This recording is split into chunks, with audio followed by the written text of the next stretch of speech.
Puji Tuhan, Shalom, selamat pagi, salam sejahtera buat kita semua jemaat Tuhan yang ada di rumah, bahkan yang ada di tempat ini. Saya percaya semua dalam berkat Tuhan, dalam perlindungan Tuhan. Dan saya pun percaya saat ini Bapak Ibu sekeluarga sudah siap untuk memuji Tuhan, menyembah Tuhan. Puji Tuhan, kita menyiapkan hidup kita untuk beribadah, untuk masuk dalam hadirat Tuhan. Sebelumnya kita satu dalam doa dan kita mau berdoa bersama. Bapa di surga, hari yang luar biasa telah Engkau anugerahkan buat kami.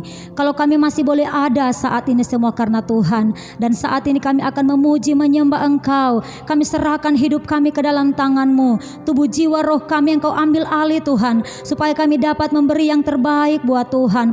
Kuduskan hidup kami Tuhan, berkati kami Bapa. Bahkan Engkau berkati ibadah ini dari awal hingga akhir, semuanya berjalan sesuai dengan kehendak Tuhan. Kami mau mempersembahkan yang terbaik buat Tuhan. Kami mau memberi yang terbaik bagi Tuhan pagi hari ini. Kami mengucap syukur kepada Tuhan. Kami percaya kami menikmati Tuhan saat ini. Kami percaya kami dilawat Tuhan. Kami dikuatkan, kami dipulihkan, kami disembuhkan di dalam nama Tuhan Yesus. Kami rindu masuk hadirat-Mu bersama keluarga kami Tuhan. Dan kami mau tabiskan ibadah minggu pada saat ini hanya di dalam nama Tuhan Yesus Kristus, Juru Selamat kami, kekasih jiwa kami. Haleluya. Amin. Engkaulah Tuhan pengharapan kami. Terima kasih. Haleluya.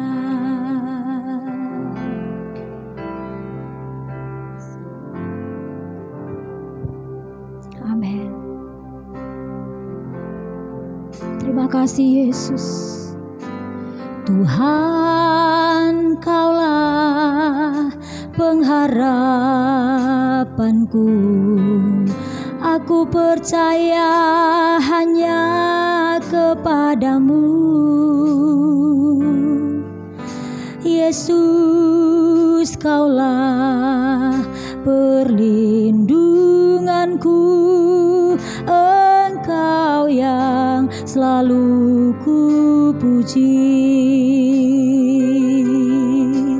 Engkau Tuhan pengharapan kami. Tuhan, Kaulah pengharapanku. Aku percaya hanya kepadamu,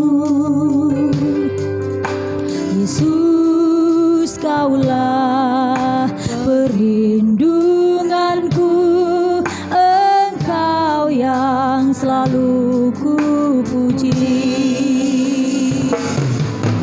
Mulutku penuh dengan pujian kepadamu, ya Yesus Tuhan. Sepanjang hari ku beri penghormatan kepadamu, ya Allahku.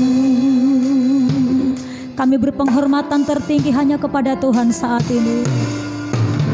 Tuhan, Kaulah pengharapanku. Aku percaya hanya kepadamu, Yesus. Kaulah perlindunganku, Engkau yang selalu kupuji. Amin. Mulutku penuh dengan pujian kepadamu, ya Yesus Tuhan. Sepanjang hari ku beri penghormatan kepadamu, ya Allah. Mulutku penuh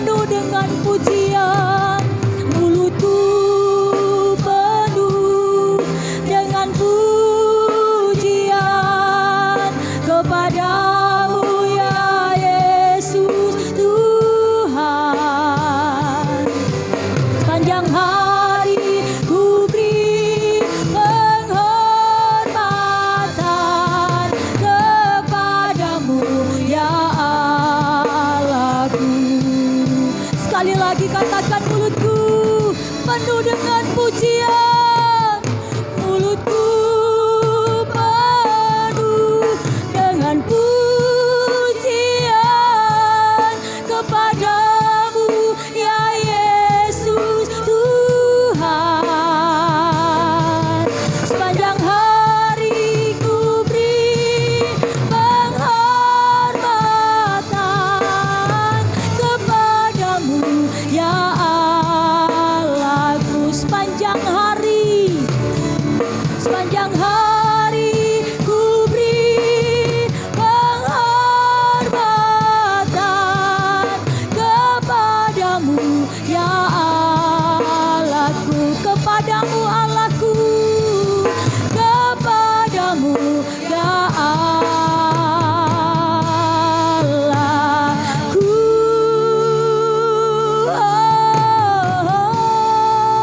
Kami beri penghormatan kepadamu Tuhan. Kau yang memenuhi mulut kami dengan puji-pujian bagimu. Haleluya. Yesus kau ku sembah. Kau segalanya. Kau yang layak. Layak dipuji, layak disembah. Mari bersama-sama sembah Tuhan. Kami sembah Kau Tuhan. Yesus Engkau ajaib. Yesus Engkau yang terbaik. Hanya Tuhan yang layak terima segala pujian. Kau yang layak terima segala hormat. Haleluya. Haleluya. Terpujilah Tuhan. Terpuji namamu dari selamanya sampai selamanya. Terima kasih. Hanya namamu yang kami sembah Tuhan. Hanya namamu yang kami tinggikan. Sebab Engkau layak Tuhan. Haleluya. Haleluya. Kami penuhi hadirat-Mu dengan pujian kami. Dengan penyembahan yang terbaik bagi Tuhan. Haleluya. Kami mau datang dengan segenap hati kami di hadapan-Mu Bapa. Kami membawa pujian yang terbaik hanya buat Tuhan. Sebab Tuhan yang layak terima segala hormat. Tuhan yang layak disembah. Haleluya. Terima kasih Tuhan. Layak dipuji, disembah. Kaulah yang bertahta dulu, sekarang dan selamanya. Raja atas segala raja, namamu besar termulia. Bapak Ibu yang berada di rumah boleh bangkit berdiri sama-sama katakan. Layak dipuji, disembah. Kaulah yang bertahta dulu, sekarang dan selamanya. Oh Raja atas segala raja, namamu besar termulia. Boleh angkat tanganmu di hadapan Tuhan. Layak dipuji, layak dipuji, disembah. Kaulah yang bertahta dulu, sekarang dan selamanya. Raja atas segala raja, namamu besar termulia. Namamu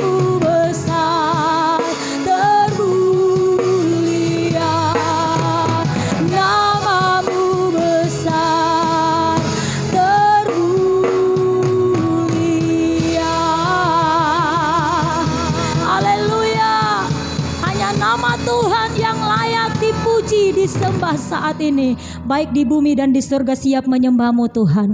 Kami siap bersorak buat nama Tuhan. Jemaat Tuhan yang siap memuji Tuhan bersama-sama dengan saya, kita katakan amin. Haleluya.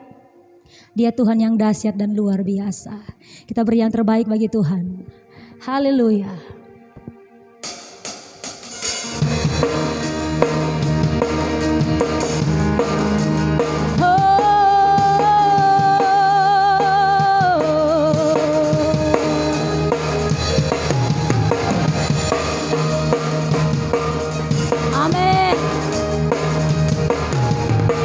Terpujilah nama-Mu Tuhan, kuat dan penuh kemuliaan. Satu suara kami nyatakan, kebesaran-Mu kekal selamanya. Terpujilah nama-Mu Tuhan, ajaib dan penuh keagungan. Satu hati kami nyatakan, kerajaan-Mu kekal selamanya.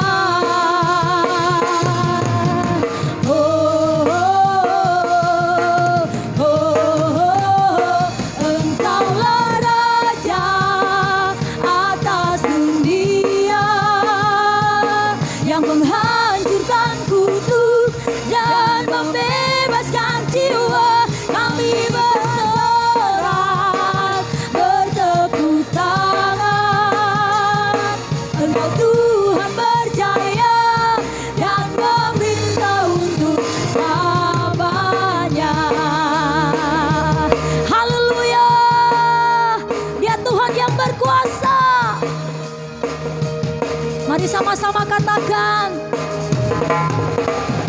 terpujilah nama-Mu Tuhan, Kau ajaib, ajaib dan penuh keagungan.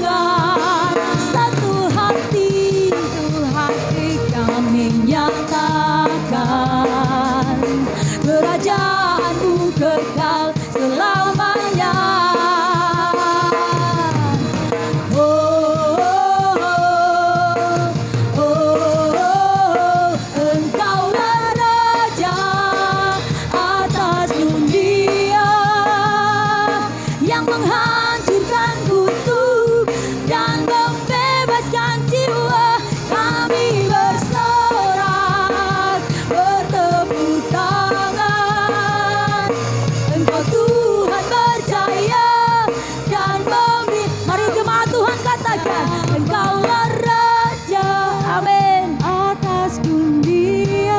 Menghancurkan musuh, hancurkan kutu. Haleluya. Bebaskan jiwa. Engkaulah Raja, Engkaulah Raja atas dunia, yang menghancurkan kutu dan membebaskan jiwa. Bersorak, bertepuk tangan, Engkau Tuhan berjaya dan memerintah untuk selamanya. Haleluya.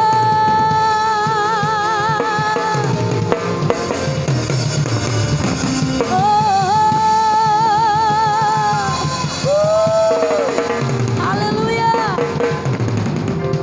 Dahsyat Tuhan. Kau Tuhan yang memerintah dari sekarang sampai selama-lamanya. Siapkan persembahan saudara, Bapak Ibu. Kita mau belajar yang terbaik bagi Tuhan. Dan sebelum kita bawa korban syukur kita satu dalam doa dan kita berdoa. Bapa, terima kasih untuk berkat-Mu yang ada dalam hidup kami, Yang kami tahu kami diberkati bukan karena kuat kami, bukan kami pintar Tuhan, bukan gagah kami, tapi semua hanya karena anugerah-Mu Bapa. Terima kasih saat ini kami akan berkorban. Kami percaya Tuhan akan memberkati dan pasti memberkati setiap korban syukur kami pada saat ini. Yang memberi perpuluhan, memberi korban syukur yang lain, kami percaya kami sama-sama diberkati oleh Tuhan. Kami mengucap syukur, kami siap berkorban dalam nama Yesus. Haleluya. Amin.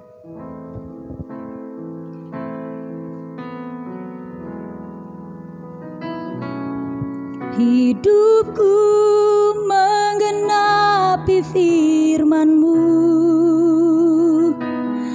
tanda mujizat sertai tiap langkahku. Kau bersamaku, di dalamku, jadi bukti kebesaran-Mu. Engkau sempurna Tuhan. Tuhan, Kau sempurna dalam rencana-Mu dan karya-Mu. Ku serahkan hidupku, murnikan dengan Roh-Mu. Hidupku menggenapi firman-Mu, tanda mujizat sertai tiap langkahku. Kau bersamaku, di dalamku, jadi bukti kebesaran-Mu. Siapkan hatimu, terima firman Tuhan, katakan, hidupku menggenapi firman-Mu, tanda mujizat sertai tiap langkahku. Kau bersamaku, di dalamku, jadi bukti kebesaran-Mu. Sekali lagi, hidupku menggenapi firman-Mu, tanda mujizat sertai tiap langkahku. Kau bersamaku, di dalamku, jadi bukti kebesaran-Mu, jadi bukti kebesaran-Mu, jadi bukti kebesaran-Mu. Haleluya, haleluya. Sungguh kami menikmati hadirat Tuhan di tengah-tengah ibadah yang kami lakukan di hari Minggu yang indah ini. Sekalipun kami semua jemaat Tuhan hanya beribadah di rumah, tapi tidak mengurangi kemuliaan Allah di tengah-tengah kehidupan umat-umat Tuhan. Terima kasih Tuhan untuk waktu yang indah. Terima kasih Bapa untuk waktu yang terbaik yang Tuhan sediakan buat kami. Kalau hari ini kami masih boleh beribadah, kami masih boleh kuat, kami masih boleh sehat, itu semua karena kasih karunia yang Tuhan anugerahkan di dalam kehidupan kami. Terima kasih Bapa di surga. Waktu yang indah ini, waktu yang baik ini, kami akan gunakan, kami akan pakai untuk duduk diam dengar firman-Mu. Mari Tuhan berbicara kepada masing-masing kami, setiap umat-Mu, lewat kebenaran firman-Mu yang diberitakan oleh hamba-Mu ini. Ajar kami mengerti, ajar kami memahami ya Bapa, supaya kebenaran firman-Mu tidak lalu begitu saja, tetapi dapat menjadi firman yang hidup, yang kami hidupi di dalam kehidupan kami. Di dalam tingkah laku kami harus hidup sesuai dengan kebenaran firman-Mu. Di dalam tutur kata kami harus selalu memperkatakan kebenaran firman-Mu. Terima kasih Bapa. Berbicaralah kepada masing-masing kami, sebab kami siap mendengarkannya. Haleluya. Amin. Oke baik, shalom, selamat pagi jemaat yang dikasihi oleh Tuhan. Tuhan Yesus memberkati semua kita sekalian. Tanpa terasa, sudah kurang lebih 2 bulan lamanya kita beribadah hanya di rumah saja. Tetapi saya percaya, sekalipun kita hanya beribadah di rumah, sekalipun kita memiliki satu kerinduan yang dalam untuk bersekutu bersama dengan umat-umat Tuhan, dengan jemaat Tuhan yang lain, untuk beribadah bersama-sama di gedung gereja, tempat kita beribadah selama ini. Tetapi ibadah yang kita lakukan tidak mengurangi kesakralannya, tidak mengurangi bahwa Allah tetap hadir di tengah-tengah setiap umat Tuhan. Sekalipun 1 atau 2 orang, 3 orang berkumpul, di situ Tuhan hadir. Haleluya. Jemaat yang dikasihi Tuhan, kita akan masuk pada kebenaran firman Tuhan. Mungkin dalam kehidupan kita sering bertanya, atau pertanyaan ini sering dilemparkan oleh setiap orang yang ada di tengah-tengah dunia ini. Kenapa ya keadaan harus seperti ini? Kenapa ada orang lahir cacat, ada orang lahir buta, ada orang lahir tidak punya tangan, ada orang lahir tidak punya kaki, bahkan ada orang lahir tidak punya tangan, tidak punya kaki. Ada yang bisu, ada yang tuli. Kenapa ada orang kelihatan hidupnya senang? Dari dia lahir dari keluarga yang kaya sampai dia meninggal, dia bergelimangan harta. Bahkan ada yang lahir sudah hidup di dalam penderitaan, sampai mati pun dia tetap menderita. Mungkin kita sampai pada satu kesimpulan, mungkin Allah tidak adil. Atau bahkan kalau kita mau melihat tentang umat pilihan, bangsa Israel adalah bangsa yang memiliki keistimewaan.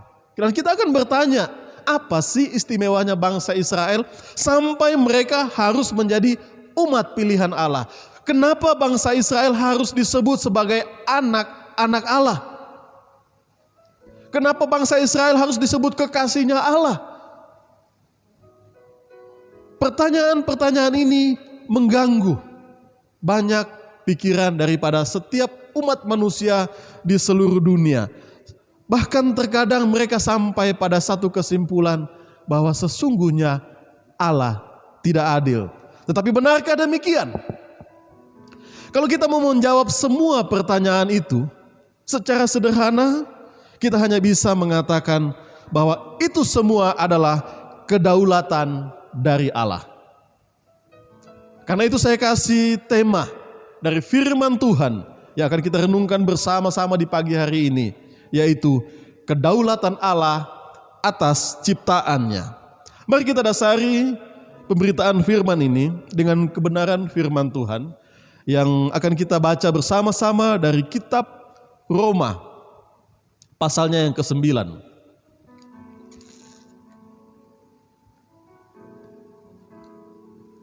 Kitab Roma pasalnya yang 9 ayatnya yang ke-20. Firman Tuhan berkata demikian.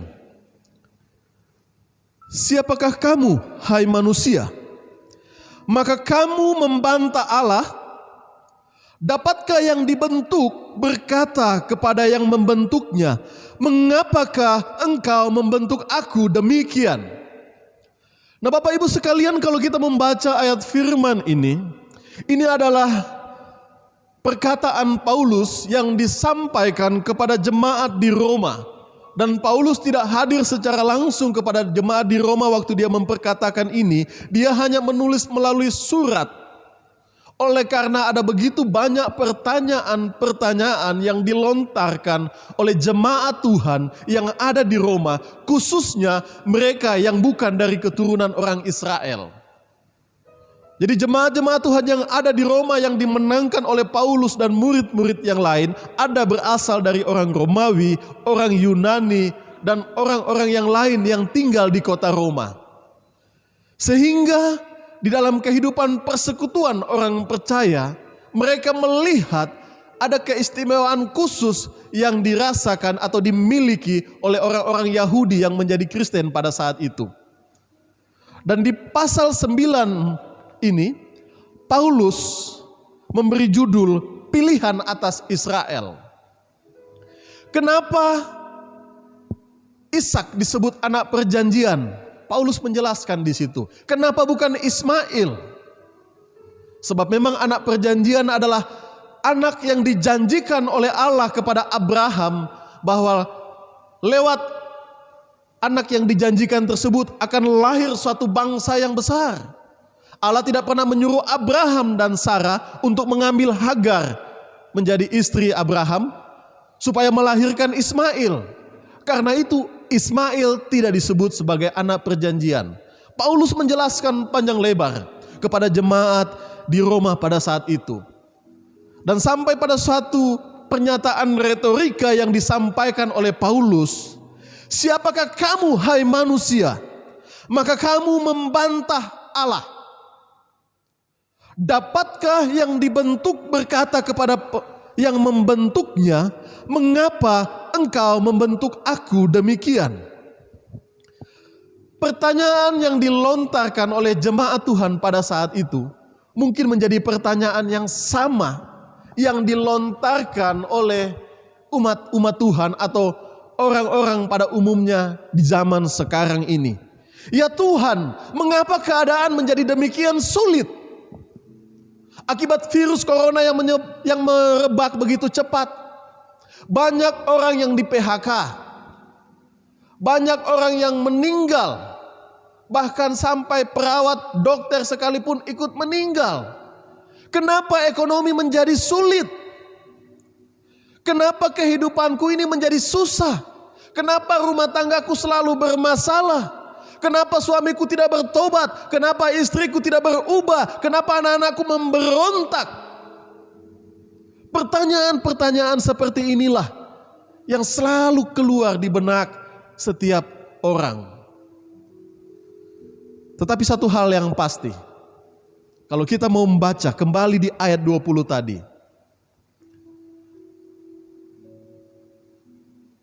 siapakah kamu hai manusia, maka kamu membantah Allah.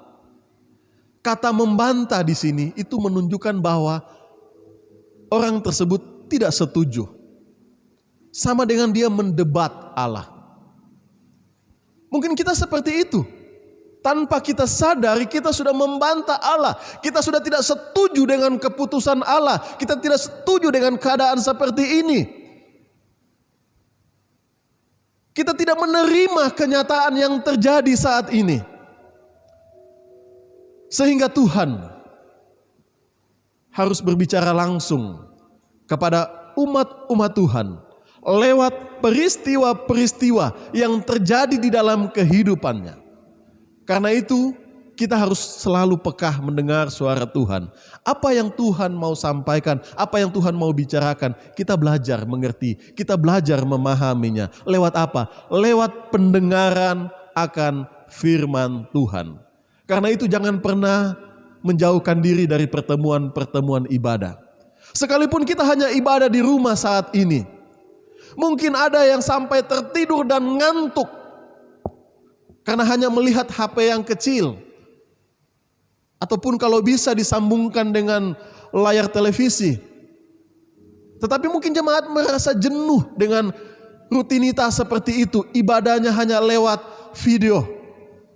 Kita rindu bahwa keadaan akan berubah. Tetapi saya mau katakan kepada kita, kalau saat ini Tuhan mengizinkan seperti ini, jangan membantah keputusan Tuhan. Amin. Jangan mendebat Allah.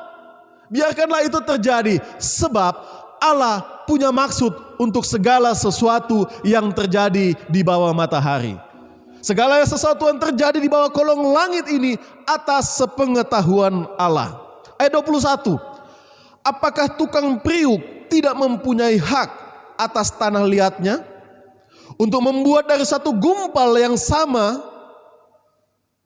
suatu benda yang dipakai guna tujuan yang mulia, dan suatu benda yang lain untuk dipakai guna tujuan yang biasa.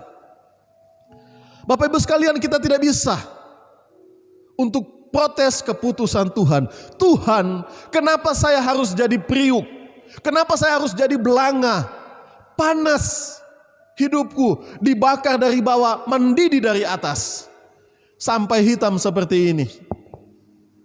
Kenapa saya harus dibentuk menjadi cobek, pedis setiap saat diulekin dengan cabai? Kenapa saya tidak menjadi vas bunga seperti ini ya Bapak? Yang ditaruh di tempat terhormat, ada di ruang ber-AC, ada di istana-istana. Menjadi vas bunga, menjadi pot bunga yang begitu mulia, dipandang orang, dipuji-puji, menjadi guci yang begitu indah. Kenapa saya tidak jadi seperti itu? Kenapa saya hanya menjadi sesuatu yang biasa? Siapakah engkau hai manusia sehingga engkau membantah penciptamu? Semua adalah kedaulatan Allah. Allah berdaulat atas hidupmu. Allah berdaulat atas kehidupan keluargamu, atas kehidupan rumah tanggamu, atas kehidupan ekonomimu. Allah mengizinkan segala sesuatu terjadi di dalam kehidupan kita karena Allah punya maksud. Amin. Allah punya maksud. Karena itu belajar untuk mengerti maksud Allah di dalam kehidupan kita sehari-hari. Kita juga mungkin terkadang menjadi bingung. Bingung untuk keadaan yang sedang terjadi. Saya coba lihat di Kamus Besar Bahasa Indonesia, kata bingung ini sama dengan cemas, sama dengan gugup, sama juga dengan tidak paham, tidak mengerti. Mungkin ya memang benar, kita sedang tidak paham, kita sedang tidak mengerti dengan keadaan ini. Kita sangat merasa cemas, bahkan kita gugup menghadapi situasi yang akan terjadi ke depan. Banyak orang yang di PHK, dia merasa cemas. Harus bagaimana nanti Tuhan? Aku menghidupi keluargaku. Di Jakarta, ada begitu banyak karyawan-karyawan pabrik yang sudah di PHK. Dan saat ini mereka tinggal hanya di emper-emperan toko. Hanya di sudut-sudut bangunan-bangunan yang mereka rasa bisa untuk berteduh. Untuk pulang ke kampung halamannya dilarang mudik. Untuk bertahan di tempat kos sudah tidak ada penghasilan mingguan, penghasilan bulanan. Dari mana harus membayar kos? Sehingga mereka harus hidup menggelandang. Bingung dengan keadaan, cemas dengan masa depan anak-anaknya, dengan masa depan kehidupan keluarganya. Tidak tahu mau jadi apa ke depan. Tetapi saya mau katakan, kita boleh bingung, tapi Allah kita tidak pernah bingung. Amin. Apa yang Allah izinkan terjadi di bawah matahari, karena memang Allah punya maksud yang terindah. Masalah virus bisa membingungkan kita. Masalah ekonomi bisa membingungkan kita. Masalah rumah tangga juga bisa membingungkan kita. Bahkan seorang hamba Tuhan, Daud pun pernah merasa bingung. Dia bingung. Kenapa Saul harus mengejar-ngejar dan mau membunuh dia? Padahal dia tidak punya salah.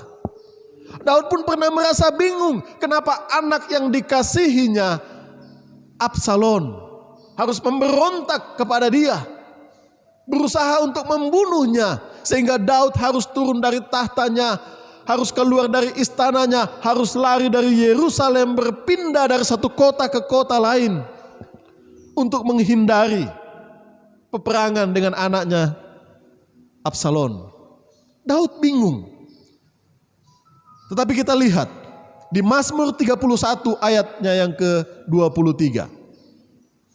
Kita buka bersama Mazmur 31 ayat 23.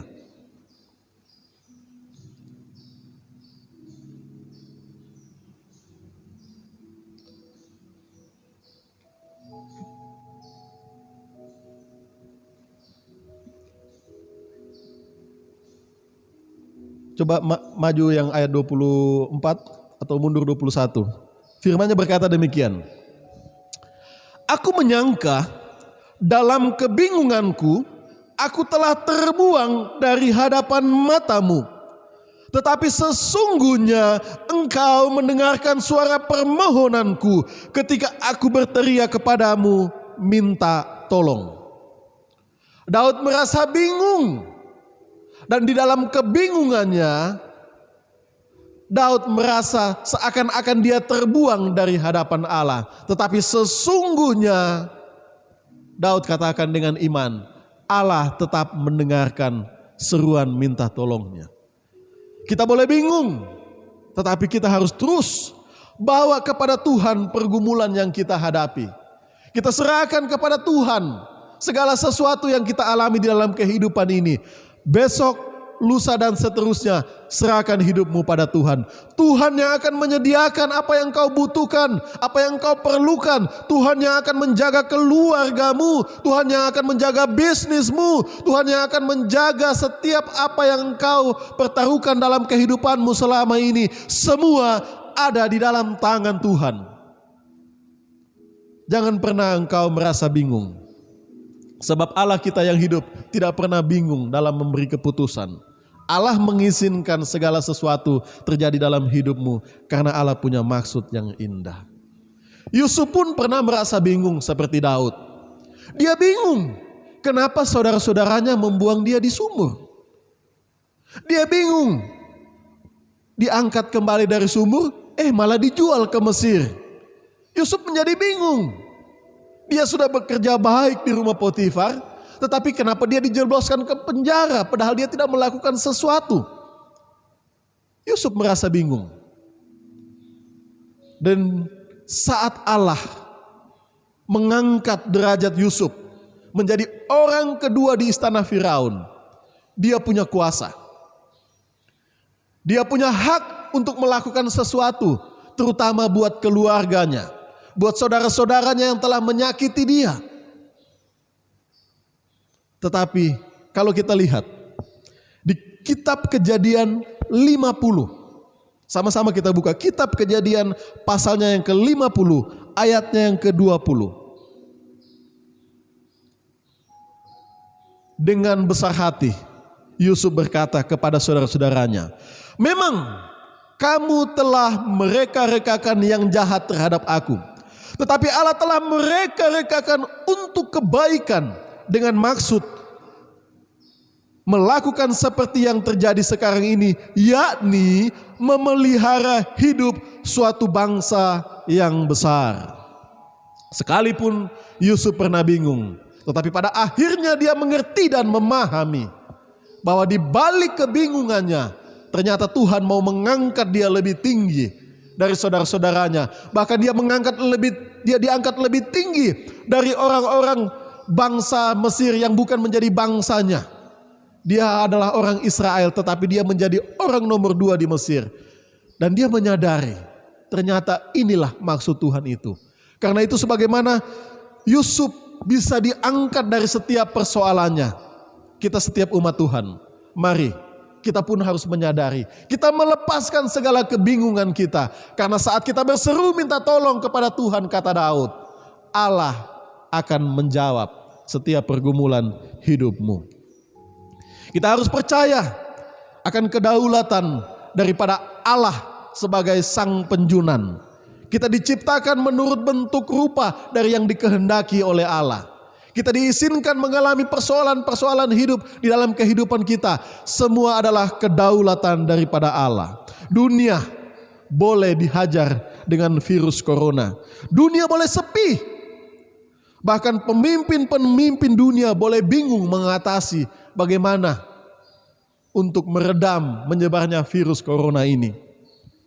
Tetapi satu hal yang pasti, kita harus percaya bahwa bencana ini, musibah ini, atau bahkan sekarang ini yang terjadi, banjir ini, gempa bumi ini,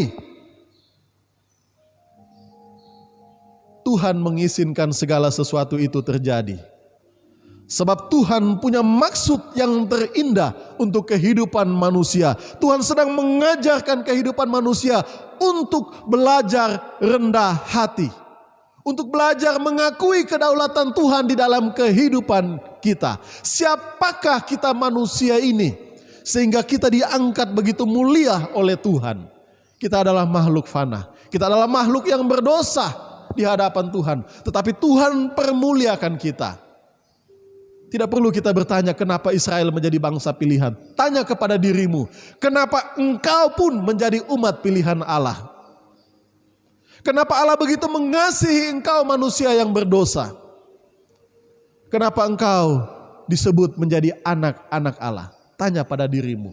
Lalu apa yang engkau berikan kepada Allah? Tuhan hanya mau hatimu. Tuhan hanya mau waktumu untuk duduk diam sesaat, berdoa kepada Tuhan, mendengar suara Tuhan, beribadah kepada Tuhan. Jangan jauhkan dirimu dari setiap pertemuan ibadah. Saya mau katakan, corona boleh menyebar, tetapi Injil harus lebih menyebar. Corona boleh berpengaruh, tetapi Injil harus lebih berpengaruh di dalam kehidupanmu. Karena itu beritakanlah firman Tuhan, beritakanlah Injil, baik atau tidak baik waktunya. Saat engkau di rumah, engkau pun harus tetap baca firman, engkau pun tetap mendengarkan firman. Jangan lalai. Setiap saat, setiap waktu di dalam kehidupanmu. Sebelum engkau tidur, berdoa kepada Tuhan supaya Tuhan memberikan perlindungan. Bangun mesbah di dalam keluargamu. Engkau sebagai kepala rumah tangga, ajar keluargamu untuk berdoa. Pimpin keluargamu untuk menyembah Tuhan, supaya Tuhan mengirimkan malaikat-malaikatnya, menjaga kehidupan keluarga rumah tanggamu, menjaga usahamu pada sepanjang kawal malam yang engkau boleh lewati. Di saat engkau bangun, jangan lupakan naikkan syukur kepada Tuhan. Lewat doa pagi, nyatakan kepada Tuhan, terima kasih Bapa di surga. Engkau sudah menjaga hidupku sepanjang malam. Engkau sudah menjaga keluargaku. Engkau sudah menjaga istri dan anak-anakku. Engkau telah menjaga usahaku. Sehingga hari ini, Tuhan beri hari yang baru. Untuk kami boleh memulai segala aktivitas. Syukuri itu semua di hadapan Tuhan. Allah punya maksud untuk segala sesuatu. Allah punya rencana yang terindah. Dan kalau kita mau melihat kembali dari firman Tuhan, dari kitab Amos pasalnya yang ketiga ayat 6 dan 7. Kita tahu bersama, firman ini berkata demikian. Adakah sangkakala ditiup di suatu kota dan orang-orang tidak gemetar? Adakah terjadi malapetaka di satu kota dan Tuhan tidak melakukannya? Ayat 7.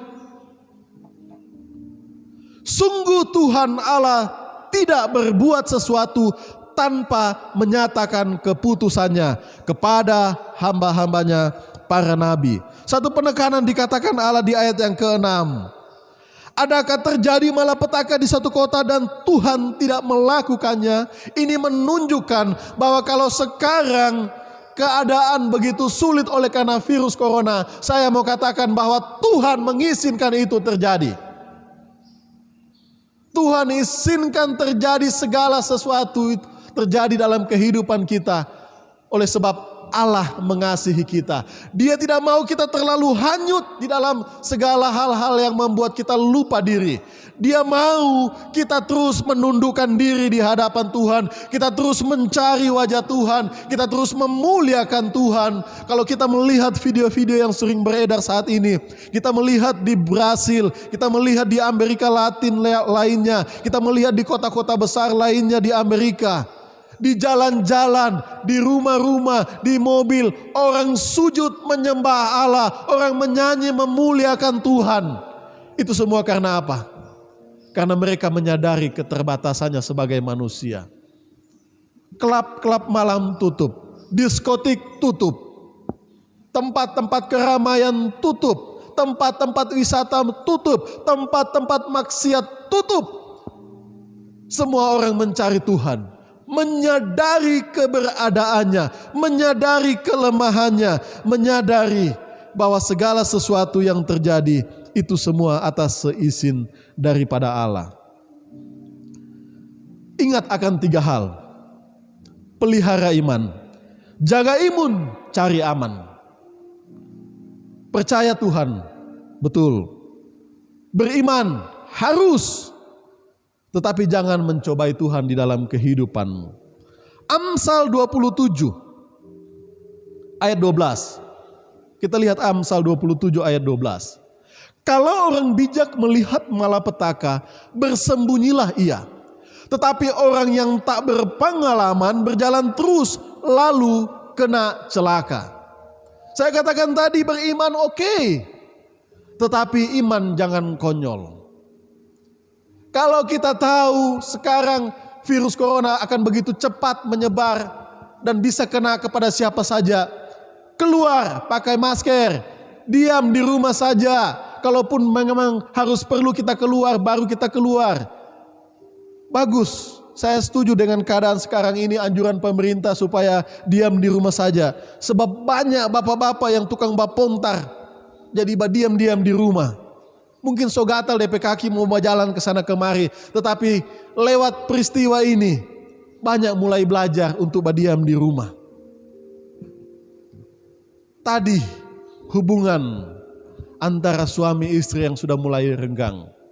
Dengan beradanya keadaan virus ini, kebiasaan ada di rumah bersama-sama, itu membuat cinta kasih yang selama ini sudah mulai renggang bisa terjalin erat kembali. Itulah positif yang bisa kita ambil. Itulah hal baik yang bisa kita petik. Dan kenyataan-kenyataan seperti itulah, kalau kita tahu firman ini berkata, orang bijak melihat malapetaka, bersembunyilah ia. Jangan sudah tahu-tahu di danau itu ada buaya yang besar, kamu pun mau lompat ke situ. Berenang bersama-sama dengan buaya, lalu berkata, hai buaya, engkau di air, aku di darat. Tidak bisa seperti itu. Kita harus bijak menyikapi keadaan, taat dan patuh dengan anjuran pemerintah. Lalu kalau kita mau berkata juga, kan semua kedaulatan Allah, kalau Tuhan tidak izinkan terjadi, saya tidak mau kena corona. Banyak orang berkata demikian. Tetapi saya mau katakan, jangan konyol.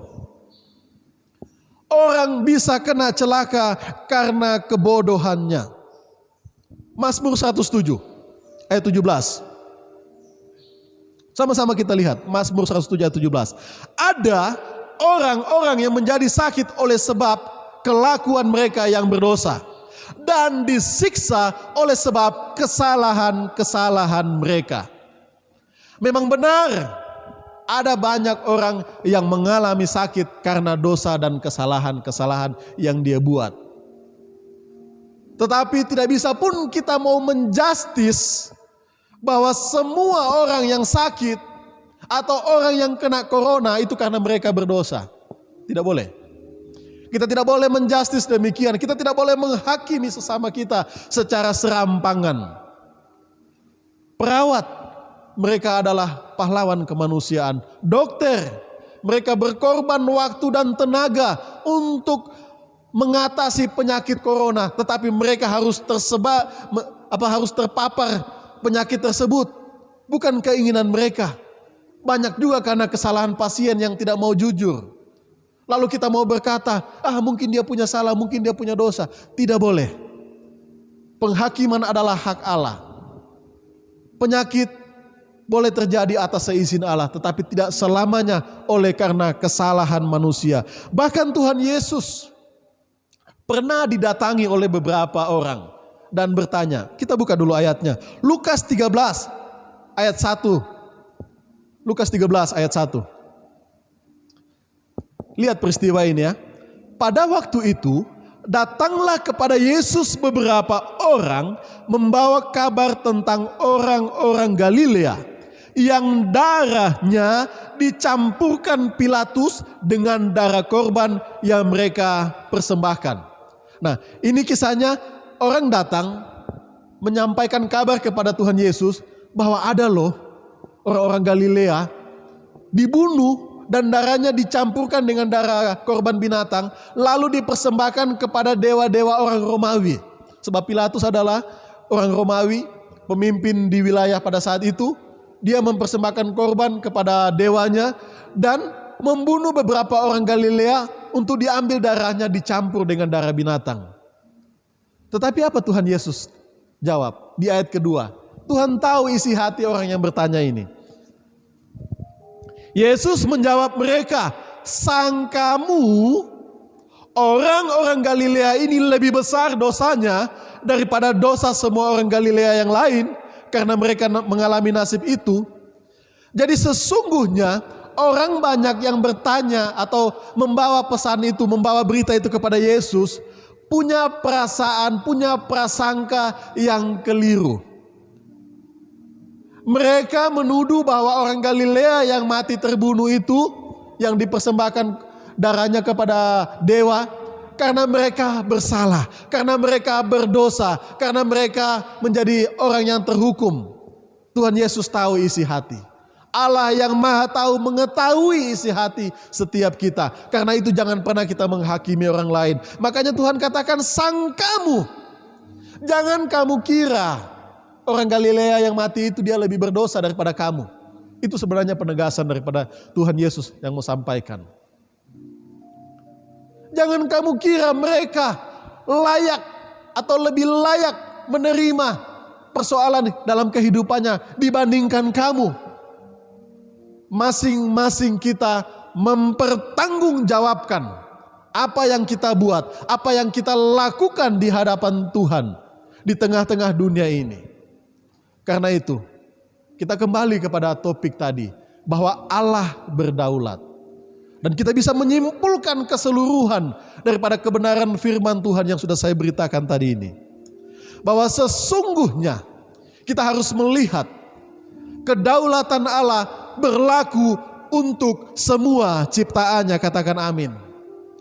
Kedaulatan Allah berlaku untuk hidupmu. Kedaulatan Allah berlaku untuk kota kita, kota Tentena, untuk kota Posau, untuk bangsa Indonesia, untuk dunia ini. Jadi apapun yang terjadi di bawah kolong langit ini, semua atas seizin Allah. Sebab di balik semua itu, Allah punya rencana yang indah. Kelak, kita akan mengetahui, kita akan melihat apa yang Tuhan kehendaki dalam kehidupan kita. Mungkin sekarang kita bingung. Mungkin sekarang kita tidak mengerti. Angkat tanganmu. Berserah kepada Tuhan. Mengaku dosa kepada Tuhan. Katakan, ya Allah, memang aku bingung. Memang aku tidak mengerti apa yang terjadi di dalam dunia ini. Tetapi aku tahu bahwa Tuhan bekerja dalam sesuatu. Bahwa Tuhan punya rencana yang indah untuk hidup setiap umat manusia. Amin. Puji nama Tuhan. Demikianlah kebenaran firman Tuhan ini. Haleluya. Saya rindu kita menyanyikan satu lagu pujian bahwa Allah sungguh berdaulat dalam kehidupan kita. Kurindu setiap waktu. Haleluya. Yesus. Terima kasih.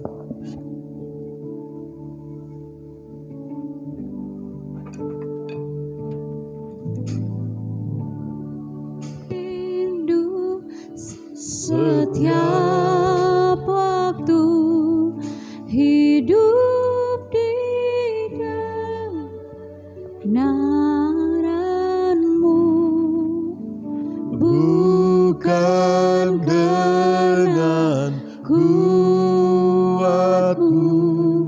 namun karena Roh-Mu.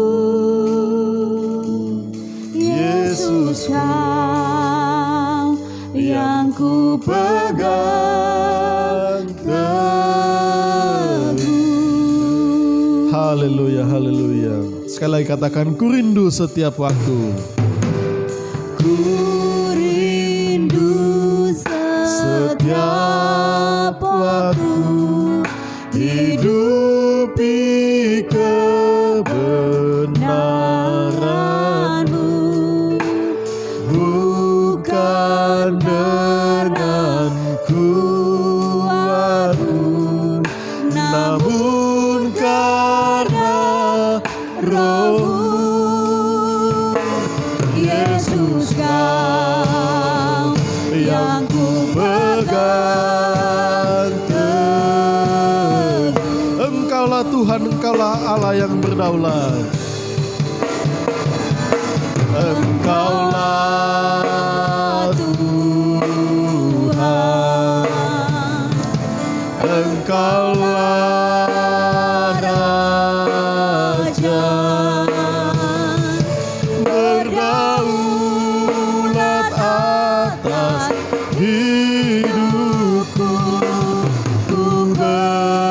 berserah penuh. Engkaulah Tuhan, Engkaulah Tuhan, Engkaulah Raja,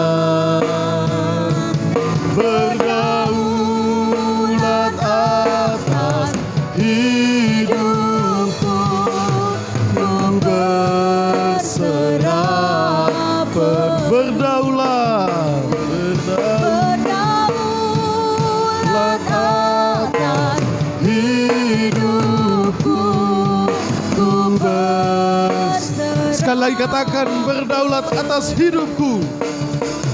Berdaulat atas Hidupku, ku berserah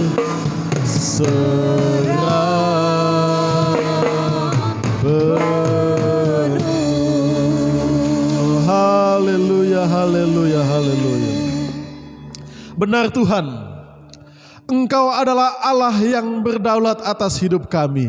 Engkau adalah Sang Penjunan Agung. Engkau berhak, Engkau berdaulat menciptakan dari satu gumpal tanah liat yang sama menjadi berbagai-bagai benda. Ada yang dipakai untuk hal-hal yang biasa, ada yang dipakai untuk hal-hal yang mulia. Apapun yang Tuhan mau bentuk untuk kehidupan kami, kami siap menerimanya ya Bapa. Mungkin saat ini kami boleh bingung, tapi kami tahu bahwa Tuhan bekerja dalam segala sesuatu. Tuhan sedang merancangkan sesuatu yang indah di dalam kehidupan kami, di dalam kehidupan keluarga kami, kehidupan rumah tangga kami, kehidupan bisnis kami. Kami percaya Allah turut bekerja di dalam segala sesuatu. Terima kasih Tuhan untuk kebenaran firman-Mu yang telah meneguhkan iman percaya kami.